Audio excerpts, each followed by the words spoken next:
Positive feedback. We should look for opportunities to give positive feedback to those who serve as our spiritual leaders. Here's Gene. We see the importance of this principle on positive feedback in chapter 7. We have to go ahead to chapter 7, and we see it in the life of both Paul and his missionary companion, Titus. But at this point in his letter, we can understand more clearly where Paul was when he wrote this letter. We can understand more clearly when Paul wrote this letter. We can understand more clearly why he wrote what he wrote. By the way, those are significant questions. Where, when, why, what? If you want to interpret Scripture, those are 4 words that you need to ask in order to understand the Bible. But in this particular case, we need to review in order to understand this. Now, we've covered some of this before, but like all of you, I need to review myself as I think about this. So let me just go back and review what has happened. Let's remember that the Apostle Paul was on his 3rd missionary journey, and he was in Ephesus. And he stayed in Ephesus for 3 years. And toward the end of that stay in Ephesus, he discovered that there was a problem in Corinth, a church that he had helped found on the 2nd missionary journey. And it had to do with a disciplinary situation that was serious. We're not told the specifics, but it's a serious issue. So what happened? Well, Paul got on the ship and boarded that ship and went to Corinth and tried to solve the problem. He couldn't solve it. And he left and he went back to Ephesus. But before he left, he said, I'll come again. But then he decided against that because he felt it would complicate things. Instead, he wrote a letter. We call it the painful letter, which was delivered by Titus. And then Paul left Ephesus having an agreement with Titus that he would meet him in Troas to get a report on how they responded to that painful letter. However, Titus didn't show up in Troas. And so Paul went on then, probably crossed the sea, probably by boat or ship rather than on land, though he could have gone by land. And he went into Europe. He went into what is called Macedonia, probably to Philippi, a church that he also started on the 2nd missionary journey. Now, with that background, look at what we read in 2 Corinthians going back to chapter 2, because this helps us pull all this together. Again, this is review. When I came to Troas to preach the gospel of Christ, even though the Lord opened a door for me, I had no rest in my spirit because I did not find my brother Titus. In other words, for some reason, Titus didn't show up because he was supposed to come. They had arranged a meeting, and he would report on how the Corinthians responded to this letter. Instead, I said goodbye to them, and I left for Macedonia. Now, just a little bit of thought here, and that is that there was a thriving church in Troas. We know that is true because on the 3rd journey, when he was returning and going back to Jerusalem, he came to Troas. And you remember there was a guy by the name of Eutychus, who was way up, I think, on the 3rd floor, fell asleep. Paul was teaching and teaching on into the night. He fell down, and he went down. He was dead, it appears, and Paul brought him back to life. And so there was a group of believers there, and there was a group of believers probably when he left Ephesus before he went to Macedonia. But he said, the door's open for me here, but I got to go on. I've got to find Titus. I've got to find out how the Corinthians responded to that letter. So we read about that here in 2 Corinthians chapter 7. In fact, when we came into Macedonia, sort of keep the map in mind there, leaving Troas, went into Macedonia, probably to Philippi. In fact, when we came into Macedonia, we had no rest. Instead, we were troubled in every way, conflicts on the outside, fears within. Now, keep in mind that the churches of Macedonia were the Philippians, the Thessalonians, the Bereans. If you go back to the book of Acts and second letter, in every instance there was persecution. In fact, Paul had to leave those churches to get away from persecution. But now he's back in Macedonia, and there's intense persecution, and he's facing it. In fact, you will see the churches were in intense poverty. There were serious problems in those churches. And so he describes that. But God, he said, notice, but God who comforts the downcast, comforted us by the arrival of Titus. Titus showed up. You imagine that meeting. Titus, where have you been? You know, I've been worried sick. What happened? How did they treat you? How did they respond to that letter?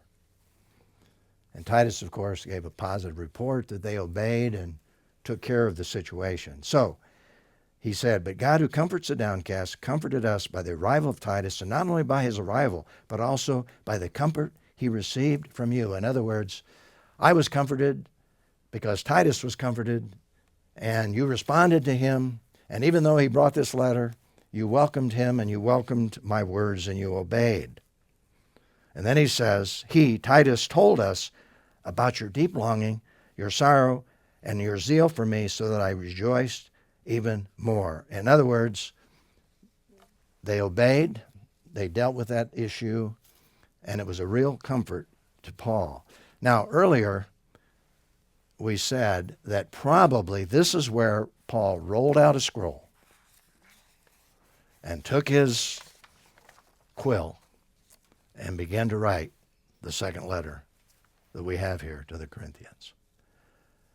And you remember where he began with the first paragraph? With comfort. You remember? He generally talks about the comfort that we received. So you see a connection. He used the word comfort a number of times in the opening paragraph, and I think that the thing that motivated him was this report from Titus to write to them, and he starts out with this positive statement about the comfort he was feeling, and because of that comfort, he could comfort them. So, here is this report that he received. You know, there's something I want us to see from this passage we didn't see before when we looked at it in the earlier principle, and I was trying to give you the whole context of when he wrote this letter, because we referred to it then. I jumped ahead. But sometimes I think we forget that a lot of spiritual leaders are experiencing anxiety. One of the reasons for anxiety is they're godly shepherds. They care about the sheep. They worry about sheep who go astray. That's a true shepherd. We forget about the rejection that they feel at times because of people who don't want to hear the truth. I think that we could safely say that just watching their sheep wander in the wilderness of sin keeps a conscientious pastor awake at night. That's the kind of heart that Paul had. Remember when he wrote to the Galatians, he said, I travail in birth again until Christ be formed in you. That's an interesting metaphor. I led you to Christ. I gave birth to you in travail. But now I'm travailing in birth again until you start living like Jesus. It's a fascinating metaphor. And that was Paul's heart. And so I think that this event in Paul's life certainly teaches us that all spiritual leaders need encouragement, and one of the most effective ways to do this is to give positive feedback. And that's what Paul received, and it brought comfort to his heart and comfort to his soul. The reflection response question simply is, in what specific ways can we offer positive feedback to our spiritual leaders today? And I would say that one way we can do that is just words of appreciation. It's so easy, I think, to forget that these individuals are just human. And they bear burdens. And a lot of times they have to keep up the positive situation and not share everything that's going on. But the fact is that many spiritual leaders are hurting because of some of these issues. And there are ways we can do that. I just received 2 emails this week. I think 3 emails. One person just out of the blue said, wow, the Life Essentials Study Bible is changing my life. For the first time, I really understand the Scriptures. That's very encouraging. I also got a letter from someone from years ago who discovered my book, The Measure of a Man, and said it's changing my life. It's changed my life. I'm with a group of men. In fact, their wives are saying, I don't know what's happening, but it's changing my husband. Is that encouraging? You better believe it. So encouraging words are really motivating and helpful. So let's not forget our spiritual leaders. I shared with you a very specific illustration. It bears repeating. I shared it not too long ago in previous principle. But I had the privilege of working with Dr. Howard Hendricks at Dallas Seminary. He invited me to come to teach at Dallas Seminary when I was teaching at Moody Bible Institute. And he gave me a great deal of freedom in terms of what I was doing, and it led me to get involved in church planting. And probably I wouldn't be teaching tonight on this Life Essential Study Bible if he had not invited me to come to Dallas. That was years ago. He's with Jesus now, but before he died, Elaine and I met with him just to say thank you for what he had done for me. And he made an interesting statement. He said, you won't believe this, Gene, but I can count on my hand the number of people who look back over their shoulder and say thank you. And he had built his life into many, many individuals. And the fact is, I was traveling around the country. Some of you have heard me share this. But these men that he had taught came up and said, oh, Prof. Hendricks changed my life. I said, have you told him? He said, well, no. I think one reason they don't is because he came across so powerful that they didn't even think he needed encouragement. Well, I happen to know that he needed a lot of encouragement. And so I decided to do something, that is to encourage him. And when they would come up to me in California or the East Coast or Chicago, they'd say that. I'd say, well, have you told him? And they'd say, well, I guess not. I said, would you like to tell him? They said, well, yeah. I take out my cell phone.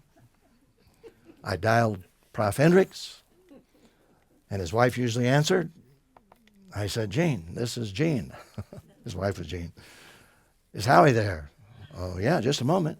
Howie got on the phone. I said, I want you to hear from one of your students.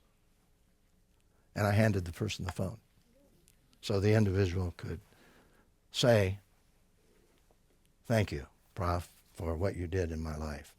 Before he died, I think I did that about 8 or 10 times in order just to give him encouragement. Can you imagine what that did and what that meant to him? So here's the principle to live by. And of course it applies to all of us because we all need encouragement. We need to encourage one another. But in a very special way, we should look for opportunities to give positive feedback to those who serve as our spiritual leaders. If Paul needed it, wow, we all need it.